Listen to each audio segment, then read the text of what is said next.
noite, pessoal que está aí fora, vão chegando. Sei que vocês estão no final de uma jornada muito bonita nesse curso. Estou muito emocionada de estar aqui com vocês, né? Não só pelo objetivo do curso, por saber como vocês aqui são sementes, né? Ao mesmo tempo polinizadores, vão sair daqui e vão levar essas mensagens para muitos adolescentes, jovens, adultos, aí, estudantes da cidade. Então, sei muito bem a potência desse espaço e saúdo a caminhada que vocês fizeram até aqui. Mas também imagino que vocês já estão cansados, né? Essa noite aí de sexta-feira, todo mundo doido para sextar. Então, vou tentar aqui fazer uma apresentação assim, mais dialogada e tentando trazer aí alguns elementos para a nossa memória.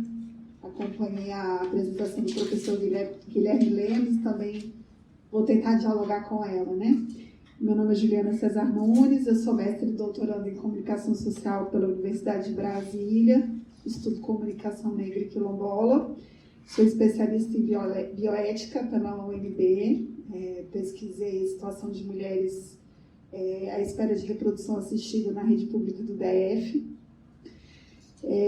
e atualmente estou como coordenadora geral do Sindicato dos Jornalistas, licenciada da Rádio Nacional, onde sou repórter, e integro a Comissão de Jornalistas pela Igualdade Racial, a Irmandade Pretas Candangas e o coletivo Pau Comunicação.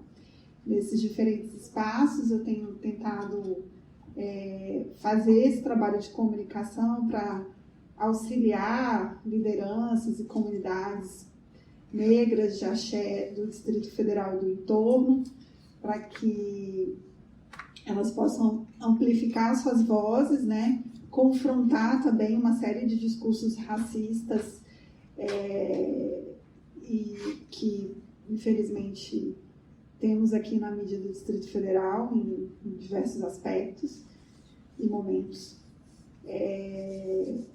Enfim, caminho com muitas pessoas aí nesses desafios e espero que a gente possa aqui também estabelecer uma parceria a partir desse momento. Bom, o Guilherme abordou aí, e eu acho que durante essas semanas de curso, né, vocês debateram muito isso, né, sobre os candangos, sobre essa presença negra no início de Brasília, e eu acho que é importante, né, é impossível a gente não partir daí.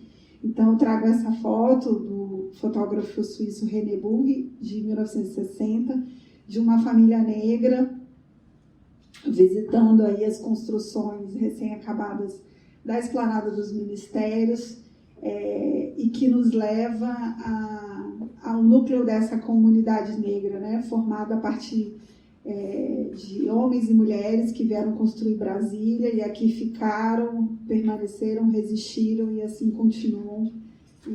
E a gente tem o compromisso e a responsabilidade de dar continuidade a esse legado. Eu gosto muito dessa foto porque ela traz essa dignidade, né? Essa beleza, essa humanidade que muitas vezes nos é negada em muitas das coberturas, né? Porque, infelizmente, o corpo negro, em geral, ele serve para essa mídia hegemônica, branca, ganhar cliques, né, às custas dos nossos corpos dilacerados, dos nossos corpos violentados. Então, a foto de uma família negra, assim como uma família negra em si, ela é sempre uma vitória, uma resistência, né? Então, acho que essa foto ela me leva para vários lugares do passado, do presente e do futuro, e do que a gente precisa trazer de imagens, né, para a sala de aula, para os espaços onde a gente estiver. Por mais que a mídia muitas vezes, né, nos retrate de maneira estereotipada e violenta, é muito importante a gente trabalhar as nossas imagens, a nossa autoimagem. Então, essa leitura crítica da mídia que a gente se propõe a levar para a sala de aula, ela precisa tentar também resgatar, né? Tanto levar os estudantes a conseguirem perceber a violência que existe no noticiário, mas também notar a importância da produção de outras imagens. E nesse sentido, também evoco aqui a memória desses trabalhadores e trabalhadoras negras que ergueram Brasília, o trabalho que já foi mencionado pelo professor Guilherme Lemos, da Cristiane Portela e da Ana Flávia Magalhães, disponível no Arquivo Público do DF, e que são esses rostos que compõem, né, essa gênese da população negra de Brasília, que teve essa migração muito importante que ainda está presente na cidade, né, de famílias negras de estados do Nordeste, Sul, Sudeste, Norte, e que trabalharam aqui. Essas são fotos de carteiras de trabalho, né, e que por muito tempo ficaram aí invisibilizadas no Arquivo Público do DF, e a partir da exposição Reintegração de Posse, organizada pela professora do Departamento de História da Universidade de Brasília, vieram a público. Dentro desses trabalhadores, também se encontravam quilombolas, né? A gente lembrando que Brasília faz parte dessa rota, né, também da escravidão aqui no Distrito Federal e do entorno. Então, você teve esse fluxo, né, tanto para a mineração quanto para a agricultura e pecuária, e a gente tem essa comunidade quilombola muito próxima, e que é a comunidade mesquita, e que pessoas, né, homens e mulheres dessas comunidades, como o senhor Sinfrônio Lisboa da Silva, morreu há pouco tempo, há menos de 10 anos, fez parte, né, de todo esse esforço para erguer o Catetinho e tantos outros prédios do Distrito Federal. São pessoas e famílias que por muito tempo permaneceram anônimas e invisíveis.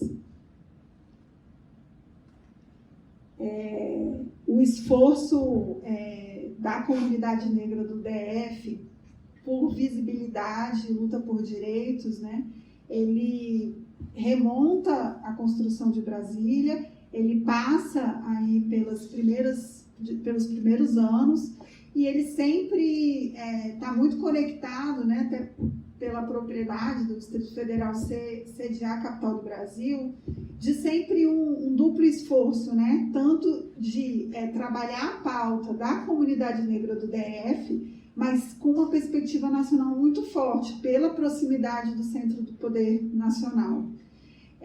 E isso fez com que o movimento negro do DF estivesse presente em momentos muito importantes, né, nacionalmente, como a Constituinte. Então, eu trago aqui um registro que é muito precioso, né, que é da Maria Luísa Júnior, uma militante negra, educadora, que participou desse grupo, né, preparatório da pauta de reivindicações da Constituinte. E aqui está um registro, traz também Carlos Moura, que vai ser o primeiro presidente da Fundação Palmares, o advogado Hélio Santos, o fotógrafo Milton Januário Garcia, que morreu há um ano mais ou menos, e que são imagens de luta, né? E que compõem a história do movimento negro do DF e do movimento negro nacional. O movimento negro unificado, né, ele vai ter bases, né, muito fortes aqui já desde o primeiro momento no Distrito Federal, e a mídia negra que surge daí ela é importante e reverbera até hoje, né? Ainda no contexto da Constituinte, também trago essa imagem, então assim, a gente está pensando, né? Começou com uma imagem de família, de uma família negra, passamos por uma imagem de trabalhadores e de quilombolas que atuaram na construção de Brasília, e agora a gente está passando por imagens de pessoas negras da comunidade de Brasília que disputaram, que construíram esses espaços de poder. A gente está nesse lugar, é sempre bom a gente situar, né? Vocês fizeram um curso aqui, acho que fechando nesse dia de hoje também essa jornada, lembrar que espaço é esse que vocês ocuparam, né?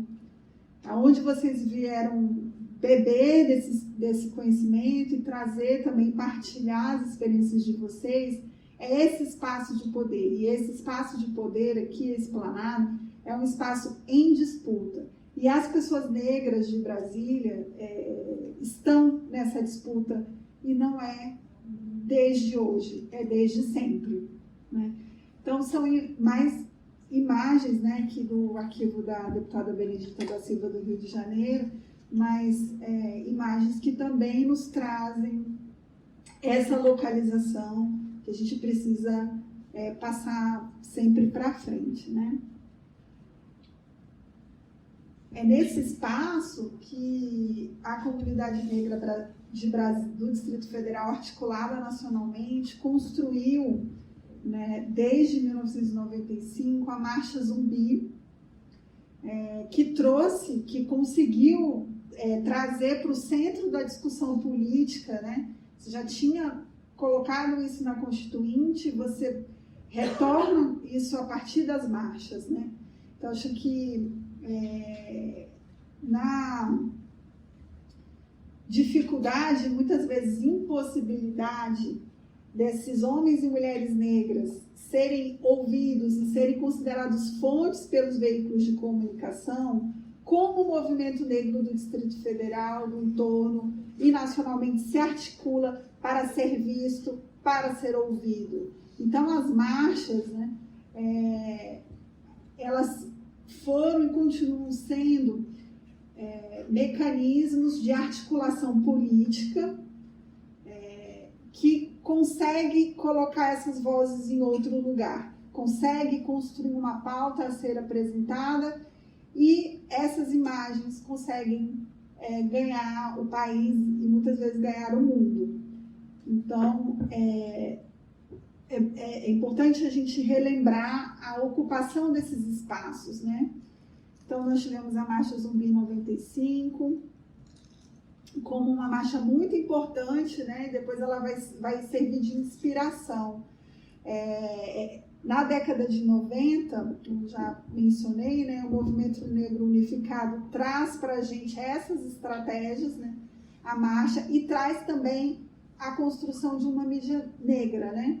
Uma mídia negra que no Brasil já existe desde o século XIX, mas que ela vai se atualizar, ela vai se renovar a partir do Movimento Negro Unificado, em materiais como esse do Jornal do MNU, né, que mais uma vez articula o afetivo e o político numa imagem, né? Essa foto é do fotógrafo Carlos Moura, que fez a foto do professor Nelson Inocêncio, da professora Lúcia, né, da Universidade de Brasília, para uma publicação que tinha, enfim, outras matérias muito importantes, entrevistas com Lélia Gonzalez, né, e outras reflexões, mas que traz aí a cara, né, da estratégia de visibilidade do movimento negro do DF, articulando o afetivo político, né? O professor Nelson Inocêncio tem um trabalho muito importante, né, dentro da Universidade de Brasília, no Instituto de Artes, na Faculdade de Comunicação, em nos inspirar nessa produção fotográfica, visual, e nessa leitura crítica, né, de como e nos provocar o tempo inteiro a essa reflexão. Ele tem um livro sobre os cartazes do MNU, que eu recomendo bastante, é um material bacana para trabalhar em sala de aula, né? Essa questão visual. Essa capa, ela tem um apelo muito grande, né? Para diálogos com os estudantes. Inclusive, ontem mesmo eu vi uma releitura dela por um artista bem jovem, depois eu até posso mostrar aqui.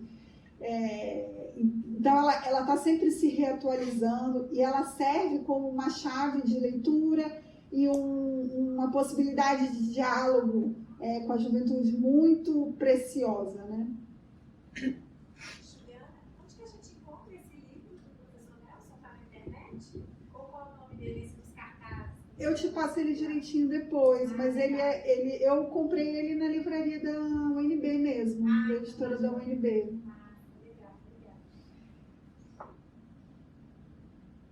E aí, a gente falando um pouco mais sobre mídia negra, eu não poderia deixar aqui de citar, né, o jornal Iroim. Iroim é notícia em Yorubá.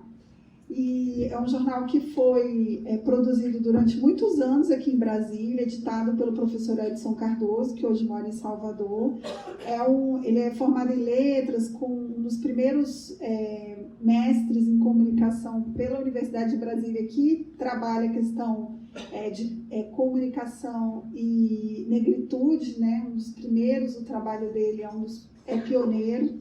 E ele funda esse jornal, que vai aí ao longo dos anos 2000 ser um jornal muito importante para não só fazer a cobertura das atividades do movimento negro em Brasília, mas também para formar uma geração de pesquisadores e jornalistas comprometidos com essa luta, né, e comprometidos em ser com essa visibilidade e do protagonismo das lideranças políticas negras de Brasília. A professora Ana Flávia Magalhães, por exemplo, foi durante muito tempo uma das colaboradoras do jornal Iroim, a professora Isabel Clavelin, que tem mestrado e doutorado pela Universidade de Brasília em Comunicação e é assessora de comunicação da ONU Mulheres hoje.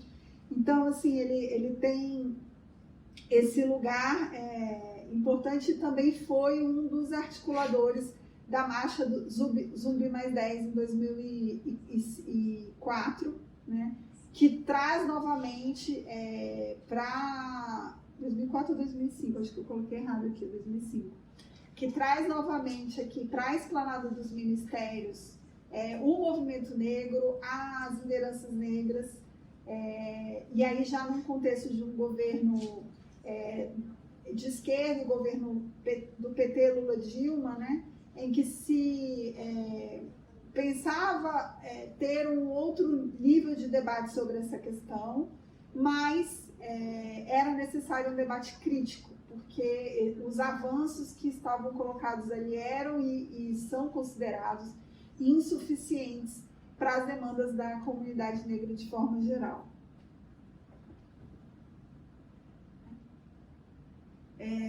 E aí, ainda nessa linha das marchas, né, acho que é muito importante a gente fixar como um marco histórico a Marcha das Mulheres Negras, que aconteceu em 2015, aqui, nesse espaço de poder que a gente está muito próximo. Ela passou aqui na frente desse espaço, reuniu mais de 50 mil mulheres, né, que foram agredidas ali em frente ao Congresso Nacional, quando a marcha chegou ali, por um acampamento ali que tinha sido montado, né, de militares, esposas de militares, e que é um marco, né, um marco organizativo das mulheres negras, do movimento de mulheres negras, que não surge nesse momento. Ele vem de um acúmulo, vem desde a primeira mulher africana que pisou aqui os pés nessas terras, né? Mas que vem ganhando proporções muito importantes, né? E hoje é muito difícil a gente pensar, e quando você vai para a própria ocupação do espaço midiático, né? Se a gente for pensar aí nas mulheres jornalistas negras, né? Que trajetória é essa que foi feita, que hoje nós temos uma apresentadora do Fantástico, Maria Júlia Coutinho, a Maju, que é uma mulher negra, né, de pele quase retinta, né, então que consegue quebrar todas essas barreiras, né, e não é algo individual, ela mesma coloca, é algo coletivo, né, ela não estaria a partir de um movimento individual, nem as outras mulheres negras que agora vão aumentando a ocupação desse espaço. Então a marcha ela acontece nesse contexto, né, em que as mulheres negras vão afirmar essa luta, né, contra o racismo, contra a violência e pelo bem viver, conceitos, principalmente o bem viver, que a gente ainda precisa trabalhar mais, pensar mais, e trabalhar isso em sala de aula não é fácil, né? Porque, principalmente em uma sociedade capitalista como a nossa, em que o consumo, né, o conceito de consumo vem passando por cima do conceito de bem viver, né? E fazer essa inversão com o diálogo com a juventude não é algo fácil. E as mulheres negras se lançam a esse desafio e colocam na rua essa marcha tão importante. Eu fiz questão de destacar aqui que essa foto ela foi publicada pela Agência Brasil, que é uma agência pública de notícias da empresa Brasil de Comunicação, que o governo vem tentando privatizar. Mas a cobertura dessa marcha e o registro histórico dessa marcha só existe, né, por conta da mídia negra e por conta da mídia pública. A cobertura dessa marcha não foi feita pela mídia privada. Isso é algo muito importante da gente destacar e pensar quando a gente vai formular os nossos materiais, onde nós vamos buscar os registros, né, jornalísticos, fotográficos, históricos. Infelizmente, muitas vezes, essa mídia privada ela não vai nos atender. A gente tem aí algumas pesquisas já mostrando uma inflexão nessa cobertura a partir do caso George Floyd, mas daí para trás, né, é um vazio muito grande de cobertura sobre o movimento negro no Brasil, né? E então, algo, enfim, é uma marcha que teve, por exemplo, a presença das mulheres da Irmandade da Boa Morte, as orixás da Irmandade da Boa Morte. E isso não saiu na televisão, isso não foi registrado.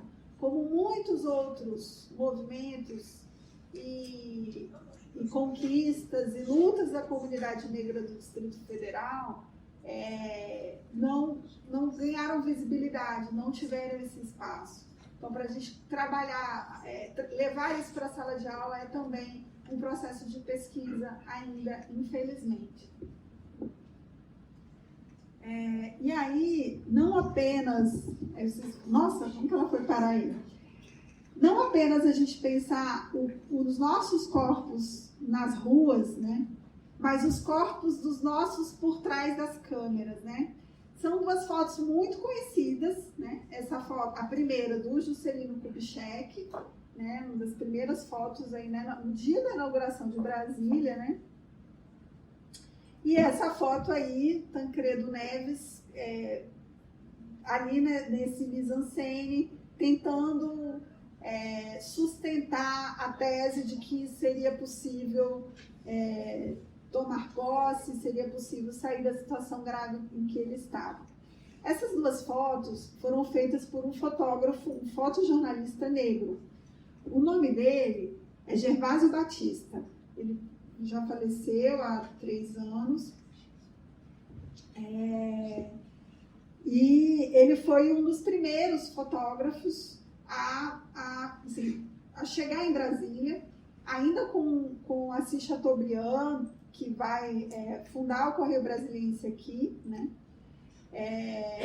Ele já trabalhava com ele nas empresas do Chateaubriand no Nordeste, já tinha feito cobertura de guerra para os diários associados. e ele vai trabalhar praticamente até 85 anos, ele trabalha e registrando todos os presidentes e os principais fatos históricos de Brasília. Não só o nome, né, como a identidade étnico-racial do Gervásio, né, passam totalmente invisíveis. Então, assim, é muito importante a gente resgatar, né, a história de quem está à frente e atrás das câmeras, né? Então, eu trouxe esse registro aqui para compartilhar com vocês e que a gente possa tentar juntos levar isso à frente. E aí trago aí também duas pioneiras muito importantes, né? Yalorixá Rainha do Oxum, com muita honra, minha mãe de santo, né? Que foi uma das primeiras Yalorixás aqui do Distrito Federal, enfermeira, né? E que vive todo esse processo da violência religiosa no Distrito Federal. Hoje ela está em Valparaíso, né? O terreiro em Valparaíso. E que ela é uma das pioneiras, ela tem lá o certificado dos pioneiros, mas como essas histórias, né, passam totalmente... como essas pessoas não têm a visibilidade, essas mulheres não têm a visibilidade que elas deveriam.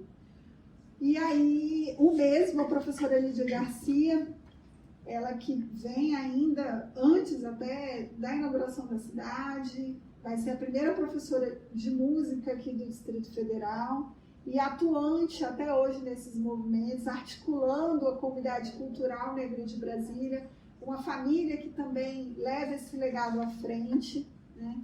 E são histórias que muitas vezes ficam nessa invisibilidade, né?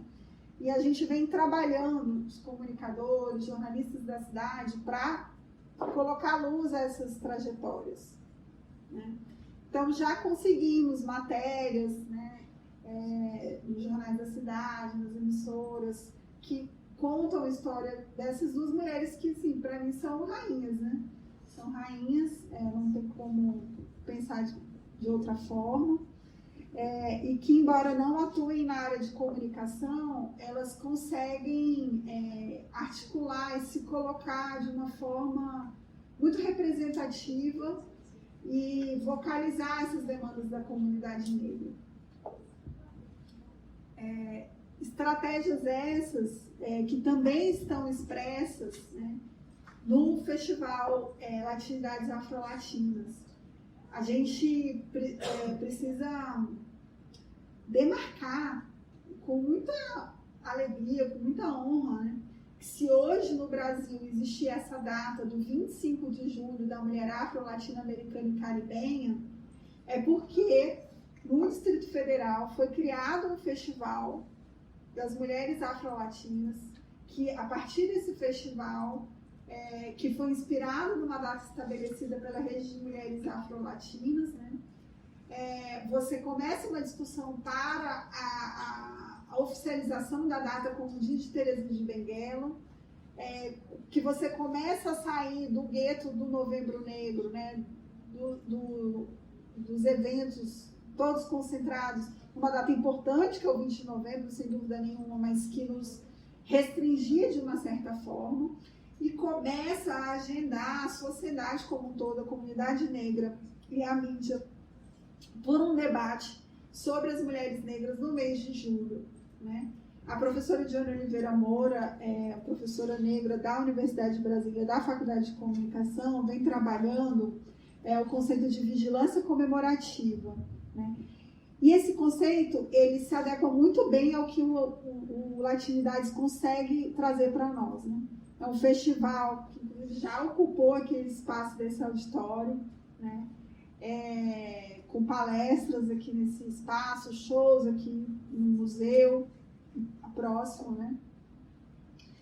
E que, por meio de uma programação formativa e cultural, consegue fazer um movimento duplo, de tanto a articulação do movimento de mulheres negras, como visibilidade, um movimento comunicativo. essa é uma marca do movimento negro muito importante, né? Eu estudo a comunicação quilombola e a gente vê isso também expresso, né?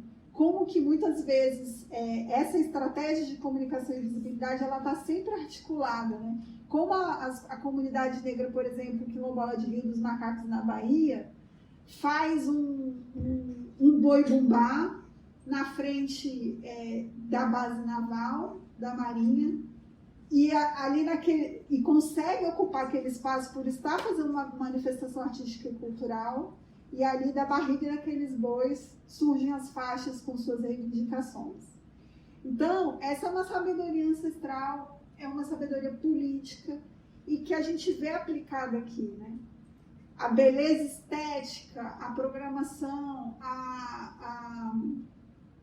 que o Latinidades, né, traz para nós, e trará novamente esse ano, consegue colocar o nosso debate num outro lugar, político, estético, organizativo e comunicativo. O festival que já trouxe Elza Soares, o show de Elza Soares, e que ao trazê-la, possibilitou que ela desse entrevistas, que houvesse registros muito preciosos sobre ela, né, nesses espaços. Então, acho que quando a gente vai analisar, né, essa organização da comunidade negra no DF e as suas práticas comunicativas, a gente precisa ter muito isso em conta. E aí, por fim, eu queria, quase chegando no fim, né, eu queria aqui trazer para vocês uma experiência de incidência comunicativa política, né, do movimento negro do Distrito Federal, diante dessa matéria aqui do Correio Brasiliense, que em outubro de 2019 publicou uma coluna social, fotos de crianças dentro de uma carinha fofa do Mickey. Pois é, eles são o futuro do Brasil, né? Então, isso aconteceu em plena semana do Dia das Crianças, em 2019. E a reação do movimento da comunidade negra do Distrito Federal e muitos professores, né, professoras, foi imediata, foi forte, vários cancelamentos de assinatura, muitas críticas nas redes sociais. E criou-se um grupo, né, liderado pela professora Neide Rafael, também uma pioneira importantíssima, né? O professor Nelson Inocêncio faz parte desse grupo, né? A advogada Vera Lúcia, os jornalistas da Comissão de Jornalistas pela Igualdade Racial, a professora Renata Parreira. Então, tem uma presença muito forte nesse grupo de professores e professoras, e que pedem uma reunião com a direção do Correio Brasiliense para discutir essa capa e estabelecem uma série de medidas reparativas que vêm sendo aplicadas até hoje. Todos os sábados, não sei se vocês já perceberam, todos os sábados o Correio publica um artigo de um pesquisador, um artista, enfim, uma pessoa negra, né, pautando diversos temas, né? Isso não significa, obviamente, que o jornal não voltou a errar, né? Como outros veículos aqui do DF fizeram uma cobertura extremamente racista sobre o caso Lázaro e outros. Mas eu considero que essa atuação ela é um marco, né? Ela é um marco de reação mesmo, de incidência e de capacidade crítica e da gente se ver nesse outro lugar. Quando a gente fala muito sobre o afrofuturismo, que é algo que vem chamando bastante atenção, jovens muito interesse em entender essa estética, o professor Nelson Inocêncio também trabalha sobre isso na tese de doutorado dele, que está disponível na biblioteca da UNB. A gente, enfim, vai pensar sobre várias coisas, estéticas, tecnológicas, mas prioritariamente a gente vai pensar sobre a nossa existência, né? Que a gente quer estar presente na imagem desse futuro. Então é isso que está aqui em disputa, né? Então, a partir dessa incidência, o jornal publica em novembro uma série chamada Histórias de Consciência, como parte desse pacote de medidas reparatórias. com essa capa e uma série de matérias com perfis de pessoas negras. Uma parte, aí vocês podem colocar lá histórias de consciência Correio Brasiliense, vocês vão achar vários perfis de professores e professoras e que vão trazer experiências didáticas, né? De como que eles levam a mídia e outras questões com interface de gênero e étnico-racial para a sala de aula, né? Então, por exemplo, aí tem mencionado a professora aposentada, que eles falam, é a professora Adelina Benedito, né?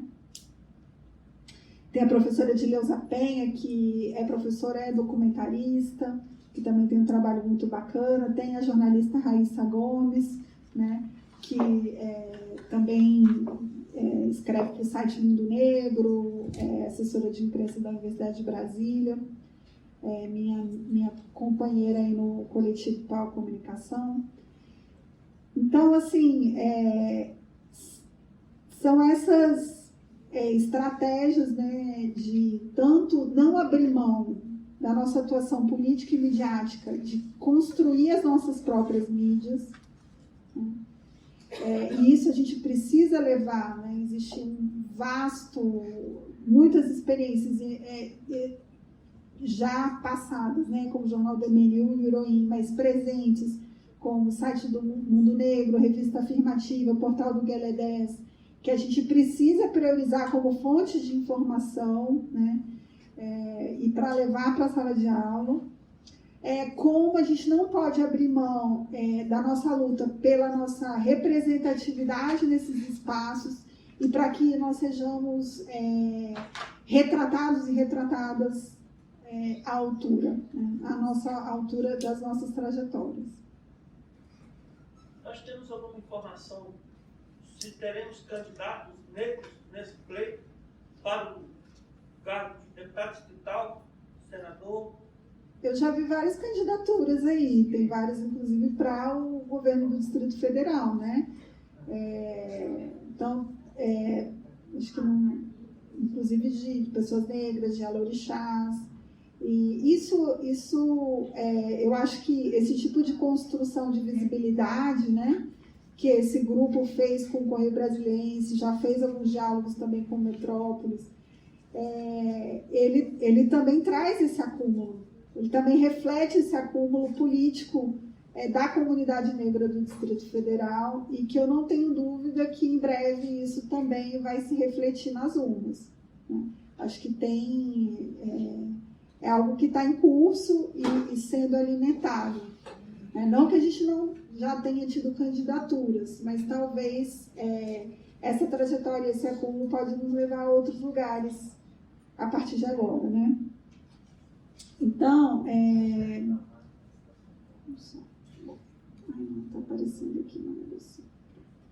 Eu queria só fechar com vocês, assim, até pela compreensão, que acho que a gente não pode abrir mão, quando a gente fala de Distrito Federal, a gente não pode abrir mão desse nosso território ampliado, né, que não inclui só o Distrito Federal, mas que inclui as cidades de Goiás e Minas Gerais.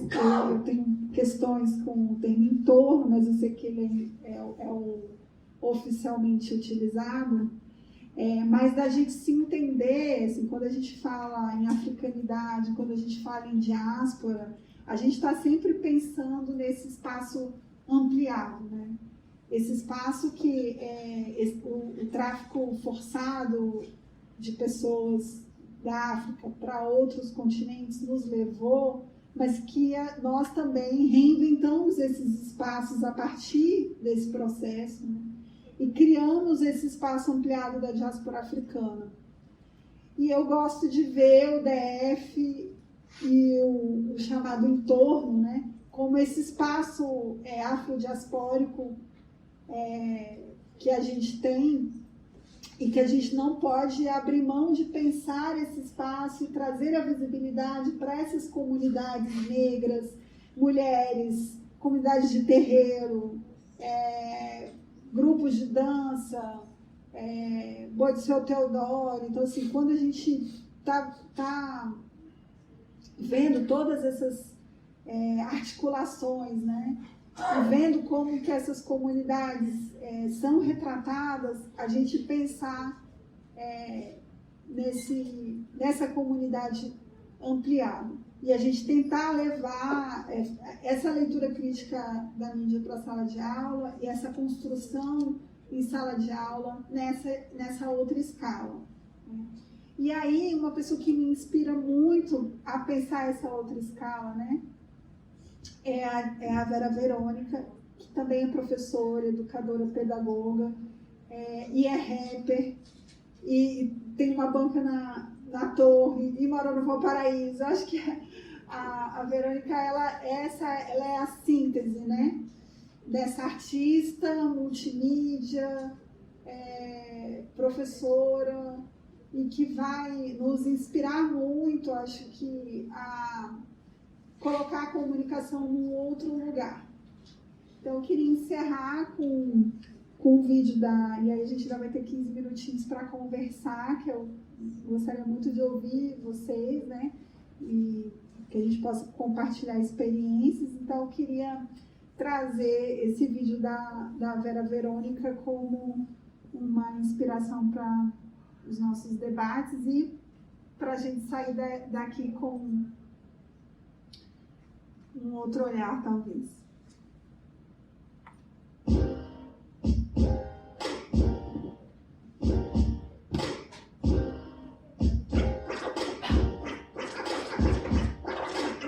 Passo da rima a minha reflexão. Retorno super fiel, temático. Curte o rap no coro. Humildade na dor. Aí não vou parar. Eu tô no sul e a quebrada é aqui. Onde me criei, cresci. Aprendi de tudo um pouco, curti. Alegrias e dores, dias bons e ruins. Gente indo e chegando e eu sempre me renovando. O rap é uma revolução através da palavra. Enquanto jovem era disso que eu precisava. Valparaíso, a cidade, São Bernardo, o bairro. Posto 7, o codinome marcado, Dona Diana e seu orfanato. Com o rap, a mulherada, missionárias, cúmplice de cena. Meu primeiro ato, vários parceiros, a moça e a molecada. A loja Blackstyle, bares na festival. A capoeira, chibata, o grupo tocaia. Muitas histórias, no rap eu vivi, sou Vera Verônica. Me sinto bem aqui. Sobre suspeita é muita treta, você se lembra? Não quero que se esqueça, não quero que se esqueça. O tempo bom, então não sou ladrão, essa é a fita. Dos 24 horas, dos mix mania. Também escrito é do clube, mano, das antigas. As ruas de lazer, som até amanhecer. De Cangueiro a Luziana, nunca vou me esquecer. De quem correu comigo e que me socorreu na hora em que eu preciso.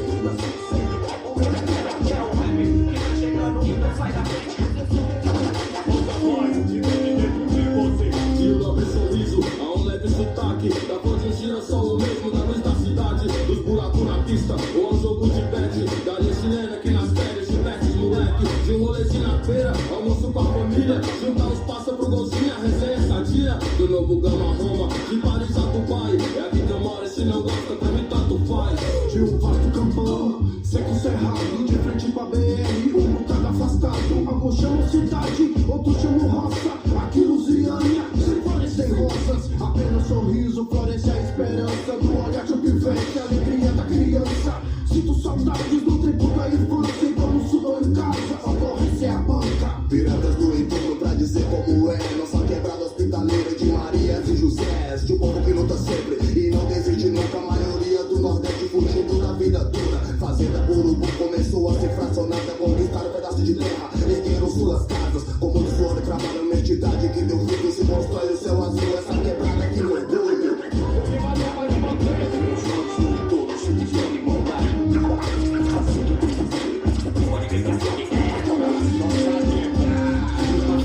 Isso aqui é de quebra e mão. Rap por sistema é problema porque tu é a solução que encontramos. É nossa mensagem se espalhada pra dar voz e resistência à nossa quebrada. Saca, pra nós a chapa sempre tá quente, mas o povo é guerreiro, se ergue, segue em frente, é quente. Sou velho que essa ideia em torno do sul, Francol, Osfai, essa é minha quebra. Cidadão do céu, tô legal, tô vivão, feliz por estar no meio dos irmãos. Coração do Val, a quebrada tá sussurro, desde a Vila Guaíra até o Cruzeiro do Sul. Na praça central, o ponto de encontro, Deus proteja os moleques, sempre bate ponto, fonte de inspiração, por quem vale lutar. Quebra de rocha, um lugar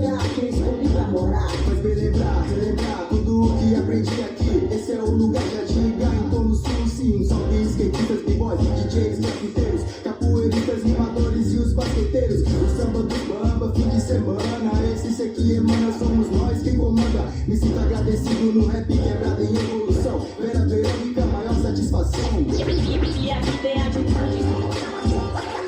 só tem rap nacional. Se aí meu boca meteu um som, então vou esquecer. Hey, era nós na função, tempo bom. De All-Star, bombazão, no terrão. Sonhos bons que se vêm, que se vão. Construídos aqui, nesse chão. Crescemos bem, na evolução em tudo. Região metropolitana, mano, esse é o meu mundo. Cidade ocidental é velha, da ponte pra cá. Ideologia em torno do sul, eis a minha quadrilha. A.L. os que preferem. Na sagacidade, a cultura nós adere. Partindo do paraíso, hoje tá aqui. Depois a cada esquina tem um novo MC. Valparaíso, é It's My Block. Coletivo nós na rua fazendo é hip hop. Meus fitas era choro, mão ali de quebradinha. 1, 2, 3, salve pedreira, lá no Azul Santa Maria.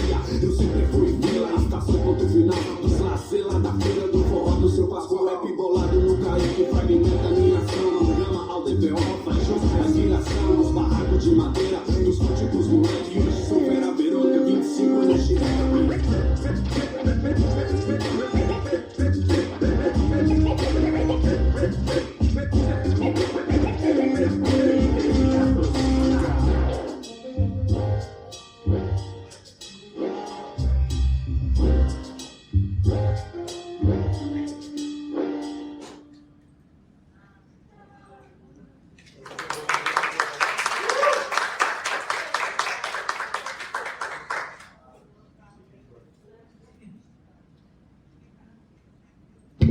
Ai, gente, a Vera Verônica é, enfim, sensacional. Acho que traz muitos elementos aí para a gente pensar esse território diaspórico do DF. Então, queria ouvir vocês um pouco. Vocês entram depois lá no YouTube dela, os vídeos são incríveis, um melhor que o outro, para que é difícil de escolher. Queria ouvir um pouco vocês. Ok.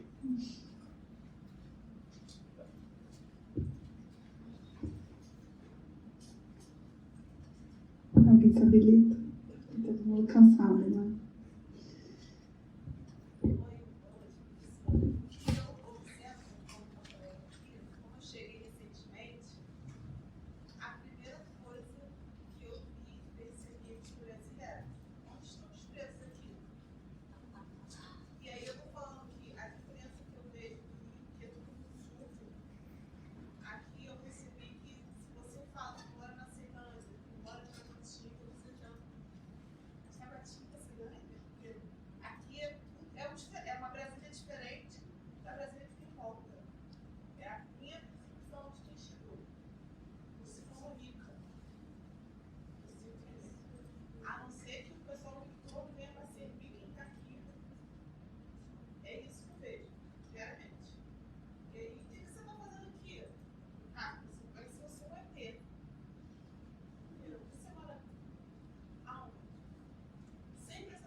Como é seu nome? Josilene, saúdo sua presença nesse território. Esse território é um espaço segregado de exceção e é muito difícil permanecer nele, né? Por isso que a gente precisa estabelecer redes e se fortalecer nessas redes. Então, quando a gente fala em comunidade negra, né, quando a gente fala em dar visibilidade a essa comunidade, significa também dar visibilidade a uma comunidade que se conecta, né, para reivindicar seus direitos e a possibilidade de estar. Então, quando a gente fala, né, e a gente se propôs nessa horinha aqui pensar em comunicação, é porque se a gente não está, né, as nossas caras, as nossas vozes, os nossos corpos presentes nessa mídia, seja ela privada, pública, alternativa negra, de maneira digna, né, essa nossa presença ela também não se fará digna fora desse espaço midiático, virtual, digamos assim, impresso, né? Então, a gente fazer um esforço de incorporar o nosso material didático, né, boas práticas de comunicação, ela é importante. Não que a gente não vai abordar também, como eu trouxe aqui, os casos ruins, né? Mas tentar abordar eles a partir de uma perspectiva também de enfrentamento, né? Que essas coisas elas não passam mais literalmente em branco, né? E assim, eu acho que existem experiências também de outros estados, né?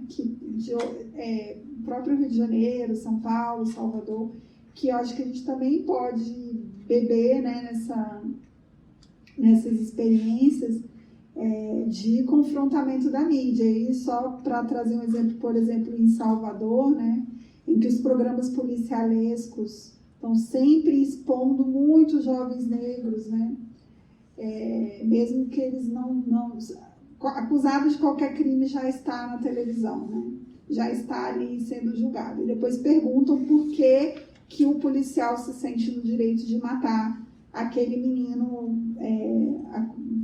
se ele é pego, sei lá, roubando um pacote de biscoito, né? Ou nem isso. Então, o professor Edson Cardoso do Ironha, ele sempre fala isso. Quando um policial pega a arma e ele atira num jovem negro, né, tem ali o ato individual, pessoal, mas junto com aquele gatilho que está sendo apertado, tem toda uma sociedade, né, que legitima isso. E essa sociedade, por muito tempo, ela legitimou isso pelos meios de comunicação, né? Esse discurso racista estava ali presente nos meios de comunicação, que foram contrários às cotas até que elas fossem aprovadas no STF, por exemplo, né? Então, até hoje, assim, para mim dá arrepios quando eu vejo Demetrio Magnoli na Globo News, né, posando ali como grande analista da política internacional e lembrando de toda a campanha que ele fez contra as cotas, né.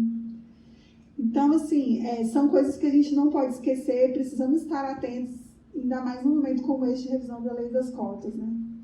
Então, como a gente debater isso em sala de aula, trazendo muitas vezes vários elementos para o debate que muitas vezes não estão presentes na mídia. Tem vários estudos mostrando que até 2003 todo o debate sobre cotas na mídia era feito em editoriais. Não tinham matérias só com os especialistas e os pesquisadores.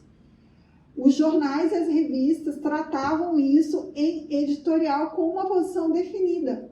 Então, quando a gente fala em editorial, é porque não tem multiplicidade de vozes no debate. Então, só pontuando algumas questões que vão me ocorrendo aqui. Por favor.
É forte isso, escreva sobre isso. Acho que essa é uma experiência muito importante de ser registrada, né? quando a gente vai pensar na história da mídia privada no Brasil, assim, conectando a quem é Siqueira, quando eu ouço você falando quem é Siqueira Júnior, também vem na minha cabeça, assim, quem são os donos, né, da Record, da Globo, quem são essas famílias brancas que lucram com programas como o do Siqueira Júnior, né? São famílias brancas que desde o século XIX tinham direito a ter prensa, coisa que a comunidade negra não podia. Você não podia rodar um panfleto, né? Se for lá para Revolta de Búzios, né? No século XVIII, em Salvador, ela foi toda organizada pelas comunidades negras e quilombolas ali com manuscritos nas paredes, e ali é tido como uma das primeiras mídias negras são os manuscritos de Búzios, né? Então, vários jornais da comunidade negra foram rodados na clandestinidade, né? E quando você começa a conseguir ter esses jornais, você vai ter jornais financiados, por exemplo, pelo Luiz Gama com o seu trabalho como advogado, né? E aí também uma série de acordos ali que precisavam ser feitos, temas que não podiam ser abordados, né? A luta abolicionista que tinha que ser feita em determinados parâmetros, que não podia ir contra o desmonte, o ataque às comunidades quilombolas, né? Então, assim, até hoje, para a gente ter e sustentar uma mídia negra, é um esforço enorme de toda a comunidade, porque o próprio o financiamento público para essas mídias, ele não chega, né? Infelizmente, mesmo em governos, às vezes de esquerda progressistas, né, preferiram financiar a mídia alternativa branca, né? Então, há um debate colocado, inclusive, no âmbito eleitoral, sobre como essa mídia negra, né, ela precisa ser vista, né, pelo poder público como uma mídia que tem que ter anúncio, porque ela atinge a população negra, né? A gente não está pedindo nenhum favor, né? Então, quando se pensa em política pública de comunicação, tem que se pensar em alocação de recursos para a mídia negra. Mas, infelizmente, boa parte dos recursos nossos que vão para a comunicação vão para programas como o do Siqueira Júnior. Então, por isso que você conta, ela é tão inquietante e vai longe, sabe? Né? De como nós precisamos trazer uma leitura crítica da mídia para dentro de sala de aula, para além do que está colocado ali no primeiro plano, mas também pensando no que a gente chama de economia política da comunicação, que é pensar quem detém, né, o poder, a antena, a máquina, a impressão, né? Eu só fazer na verdade, um agradecimento, né? Porque eu não sou professora, eu sou jornalista, eu sou educadora, eu sou jornalista, trabalho na Rádio Cultura aqui no Brasil. E realmente, assim, o seu tema para mim foi como um grande fechamento, né? Porque como eu aprendi nesse curso, aprendi demais, foi muito importante. E realmente essa discussão a respeito, né, de como a gente tem que tratar as questões é uma responsabilidade muito grande, porque a gente está falando com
agradeço. A gente, pelo Sindicato de Jornalistas, temos feito debates sobre as questões da radicultura, questionamos o edital, né? E a gente, mais uma vez, não quer que uma rádio pública seja gestada, gerenciada por pessoas totalmente descoladas de tudo que a gente conversou aqui. E aí te agradeço muito esse retorno, agradeço ao convite da Juliana, de toda a equipe, é uma honra.